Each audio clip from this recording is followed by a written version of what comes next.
مسجد دمشق فإذا فتى شاب براق الثنایا. باره میگه داخل مسجد دمشق شدم، دیدم که یک جوان، فتا جوان است، شاب یعنی با تاکید داره، براق الثنایا، دندوناش میگه از سفیدی را برق میزد. اصلا مسلمان باید که همیشه دهن دندونش تازه باشه. این تاکیده که برای تازه کردن دهن، تازه کردن دندون از جانب پیغمبر ما صلی الله علیه و سلم اومده. قسم به الله از هیچ کی آمدگی نیست. یگان دختری دندون حتی اینقدر توصیه نمیده.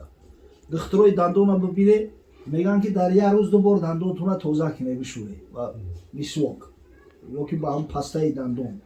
سحر وقتی که ای خوب خستین، شب پیش ای خوب کردن. اما پیغمبر خدا صلی الله علیه و سلم تاکید میکنه، حتی میگه لولا ان اشق علی امتی لامرتهم بالسواک مع کل صلاه. اگر بر امت مشقت نمیشید برای بعضی ها، من امرشون میکردم که در همین 5 نماز دندون را مسواک بزنن. حضرت دائمی مسواک میزد، تاکید زیاد داره. آخران عملی که از همه عملها دنیا پیغمبر صلی الله علیه و سلم قبل از ترک کردن دنیا کرده است، دندان مسواک کردن است. حتی حضرت دیگه قوتی نداشت که مسواک کنه. بیبی عایشه مادرمون میگه که مسواک چوبی برادرم عبدالرحمن گرفتم، بعد دندونم جویدم، ملایمش کردم، بعد دست حضرت دادم، خودم دستش قپیدم که بعد دستای مبارکش دندوناش مسواک کنه. امروز چی درد موزد است، ملاها فتوا میتن نوز کشیده هیچی گپ نداره، دهن تیا بچای کنو برن نماز بخون. خون است تو شما، من نمیفهمم شما امتای محمد صلی الله علیه و سلم است یا یگان نوز فروش؟ این چی ظلمه؟ حضرت تاکید میکنه طیبوا افواهکم فانها طریق القرآن. دهانتون همیشه پاکیزه و تازه نگه داره که راهی بر اومد قرآن است. اینا ببینید در هر نماز میگه اگر به شرط مشقت نمیشید من امر میکردم که دندونو را مسواک بزنن. تو این درجه را نخو آدم بی غیرت و بی همت باشه، درباره سنت پیغمبر گپ میزنه مسواک فراموش میکنه. همین شخصی که سخن دربارش میروه پیشتر میگم، این حضرت معاذ ابن جبل میگن صحابی پیغمبر است، دندوناش میگه به حد تازه و آزاده بود که براق الثنایا، دندوناش برق میزد.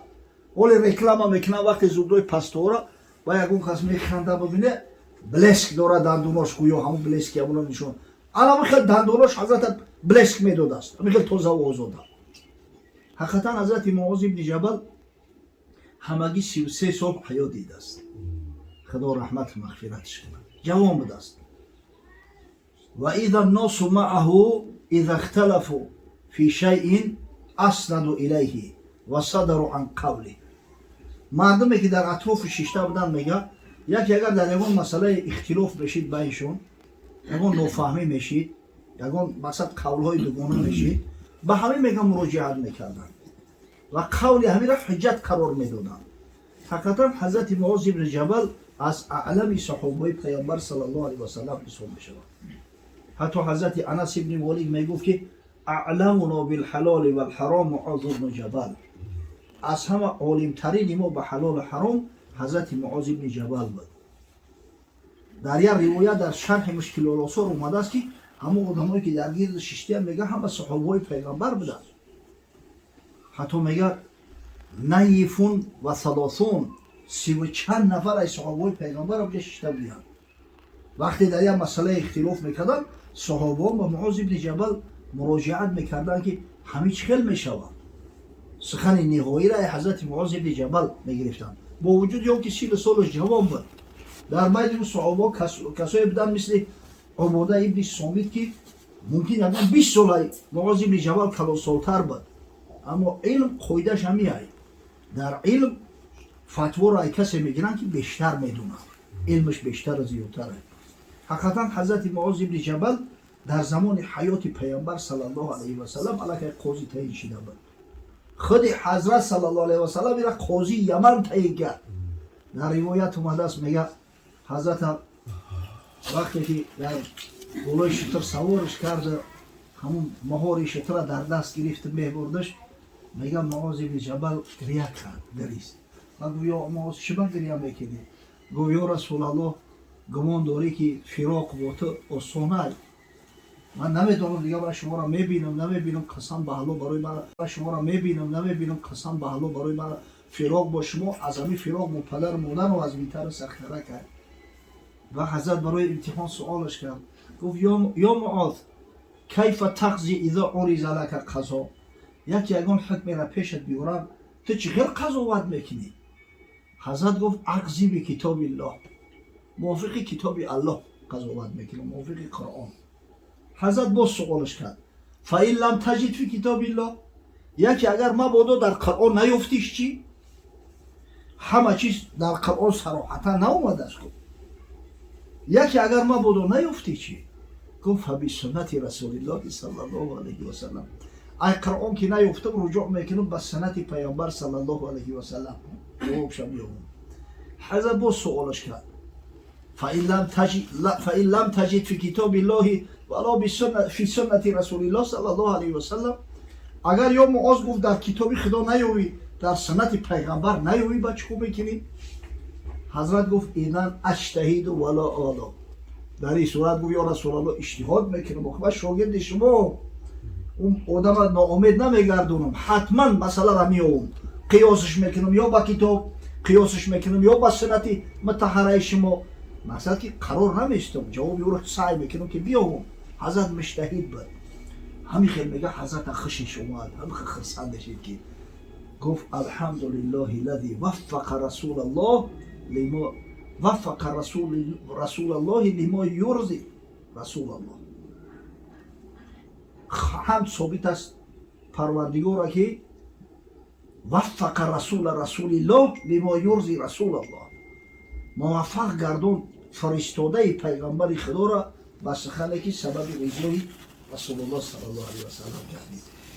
همین مسئله که قیاس اصل شرعی داره دلیلش همین روایت از ابن جبل است که مجتهد مسئله را از کتاب نیافت، از حدیث نیافت، بعداً به اجماع امت ثابت شد، در اجماع که ندید حق داره که اجتهاد کنه. اجتهاد یا با کتاب خدا قیاس میکنه، یا با سنت پیامبر قیاسش میکنه، یا با اجماع امت قیاس میکنه و یک فتوی میده. این حضرت همین خیلی جوانمرد شخصیتی بزرگ بود. ابو ادریس خولانی میگه که دیدمش نشستگی های مردم در وجای اختلاف در میگفتن به همین مراجعت میکنن. صحابه پیغمبر رو بینه که افضل امت اسلامی هن، اما هر کس جرأت فتوا دادن نمیکرد. این رنگ این زمانای ما نیسته که دیگه کار همه فتواتش دیگه همه دعوای فتواتی میکنن. این تاجیکی ما یک خاصیت داره، حج رفت که اومد دیگه فتوا میته خلاص. حالا که این فتوا کاری هر کس نیست، آخی کاری هر بز نیست. خیر من گفتم گاوی نر میباید مردی کهن، همگی از زمره از میان همون 124,000 صحابه پیغمبر همگی 130 چند نفرش فتوا داده است. شاید اگر 136 نفر باشه دیگهش فتوا دادگی نیست. حضرت معاذ در بینش حکم مفتی را داشت، برای میگه به قول همین رجوع میکردن. میگه ذوق هم کرد که آدمای کلانسال یا جوان پرسیدستیان با همین خیلی سوالای مکمل و مدلل دادسته که بس سوال کرده. میگه کی باشه ای؟ فقیل هذا معاذ بن جبل، گفتن معاذ بن جبل است. اگه نام حضرت هم میگه شنیدگی بدم باری اول دیدمش ای پیش. فلما كان الغد حجرت فوجدته قد سبقني بالتهجير ووجدته يصلي. روز دیگه میگه خواستم که سحر بر وقتتر از همه داخل مسجد بشم. بر وقتتر اومدم در مسجد اومدم که الکی پیش من حضرت معاذ بن جبل در اومده است، در یک گوشه نماز خونده است. فانتظرت حتی قضا صلاته، میگه منتظر ایستادم تا اینکه نمازش ادا کنه. و میگه که ثم جئته من قبل وجهه، ای پیش روش میگه بعد نزدش اومدم. فسلمت علیه، سلامش دادم. سلام سنت پیغمبر ای، کسی را میشناسه نمیشناسه دیده که مسلمان ای باید سلامش بدی. فسلمت علیه و ثم قلت، بعد میگه مراجعه کردم گفتم والله اینی لاحبک لله، قسم به الله گفتم میگه به خاطر الله من تو را دوست میدارم. میگه طرفم نگاه کرد گفت الله ترى به خدا قسم همی دوست مسلمان های باید سلامش بدی. فسلمت علیه و ثم قلت، بعد میگه مراجعه کردم گفتم والله اینی لاحبک لله، قسم به الله گفتم میگه به خاطر الله من تو دوست میدارم. میگه طرفم نگاه کرد گفت الله ترى به خدا قسم همی دوست داری به خاطر الله های؟ میگه گفتم الله. با سوالم کرد الله، وقتی حمزه را که میکشد معناش استفهام میشود، آیا ترى به خدا قسمت میتم که همین محبت به خاطر الله بود؟ در جواب میگه گفتم الله. این اللهش مثل واللهی های قسم های. بار سوم باز گفت الله، میگه گفتم الله. میگه فاخذ بحفة ردایی فجبدنی، از لبک ردام میگه همی قپید طرف خودش کشیده کن و قال ابشر. بعد سینم گفت که بر تو بود بشارت، اینا حیده میگیرم ای خدا بشارت بود. فإني سمعت رسول الله صلى الله عليه وسلم يقول قال الله تبارك وتعالى وجبت محبتي وفي رواية حقت محبتي للمتحابين فيها والمتجالسين فيها والمتزاورين فيها والمتبادلين فيها. گفت بشارت بود. من به دو گوش خودم از زبان پیغمبر صلی الله علیه و سلم شنیدم که گفت خداوند متعال میفرماید، یعنی حدیث قدسی را گفته است که الله گفت.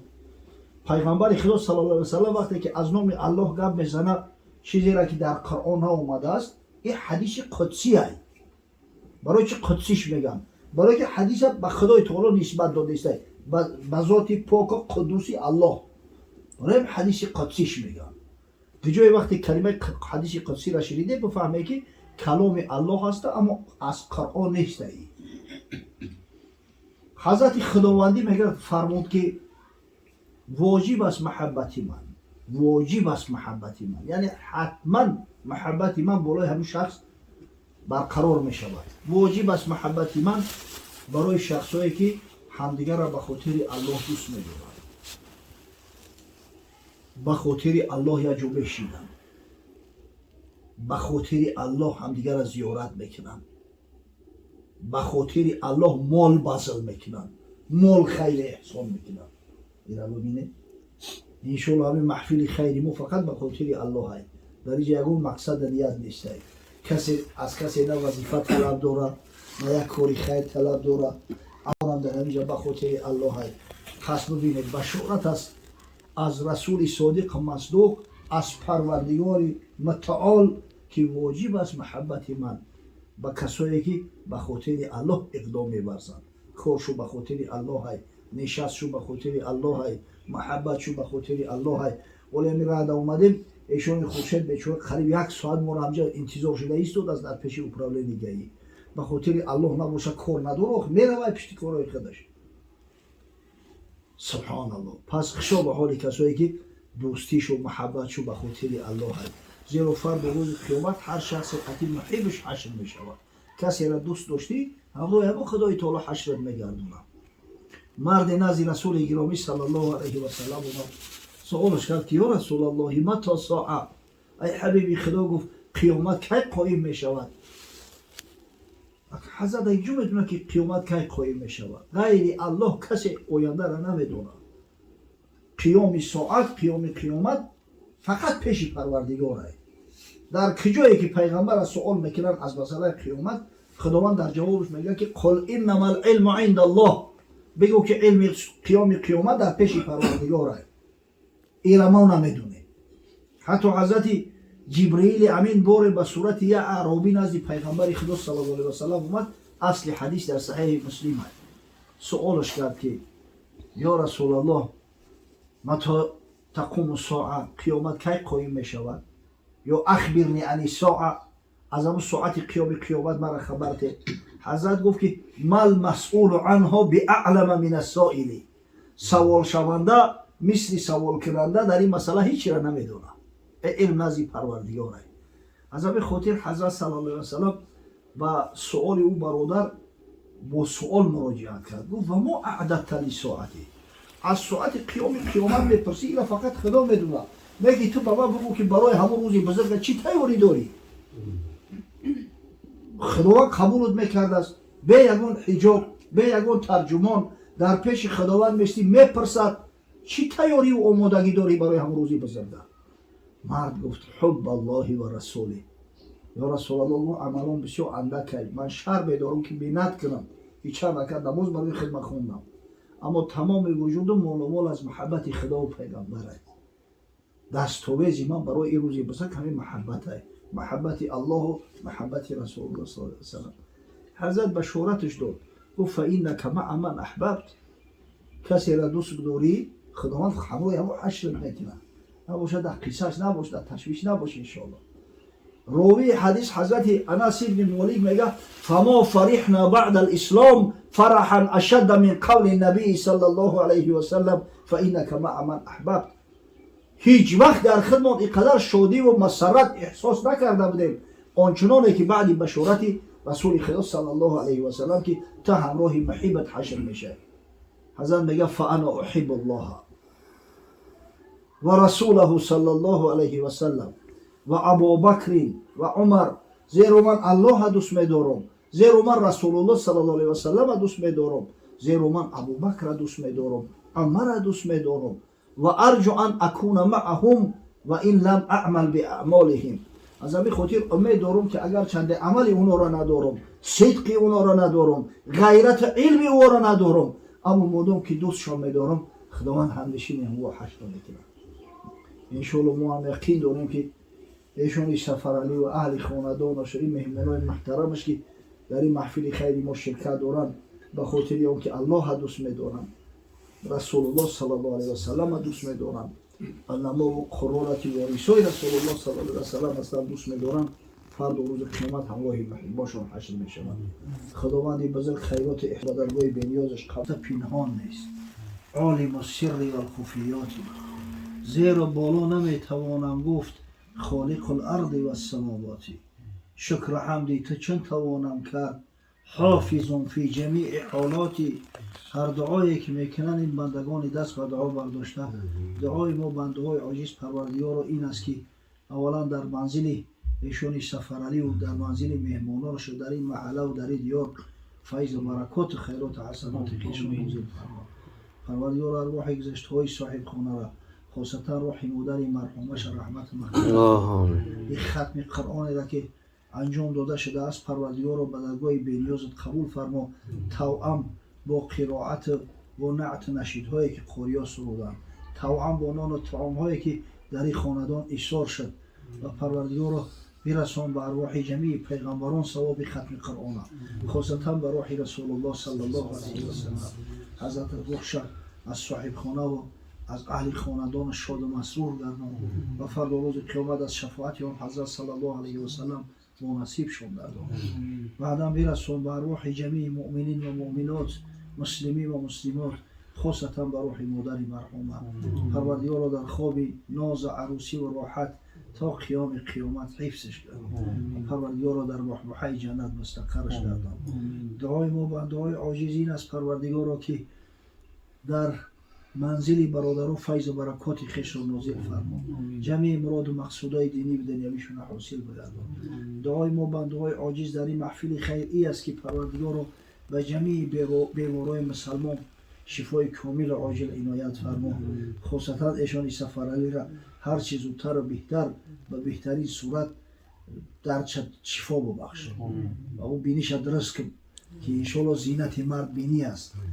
پروردگار را امید به رحمت شفقتی تو داریم، جمعی مراد و مقصودامون حاصل بگردان. فرزندای ایشان سفرعلی فرزندای ما را فرزندای خوب و صالح عالم و قاری و محیب و کمال برسان، عاقبت کارامون به خیر انجام ده. خداوند این بارانی را که میبارانی برای دهخانای ای دیار، برای مردم ای دیار فیض و برکات بگردان، نه از بارانای غضب و از بارانای سیل آور. پروردگار و فیض و برکات و خیرات پیوسته در این دیار و در خاندان مسلمانان نازل فرما. خداوند رزق روزی و دعای مؤمن تفراخ و وسع بگردان که هرگز دستنگر کفار و غیر مسلمان نباشند. خداوندو احتیاج داریم مسلمان زیستن، مسلمان مردن، فردا روز قیامت در حلقه محبانت، در حلقه محبان حبیبت محمد صلی الله علیه و سلم محشور گشتن برامون نصیب روزی گردان. هر دعایی که میکند بنده فاستجیب یا مجیب دعواتی. آمین یا رب العالمین.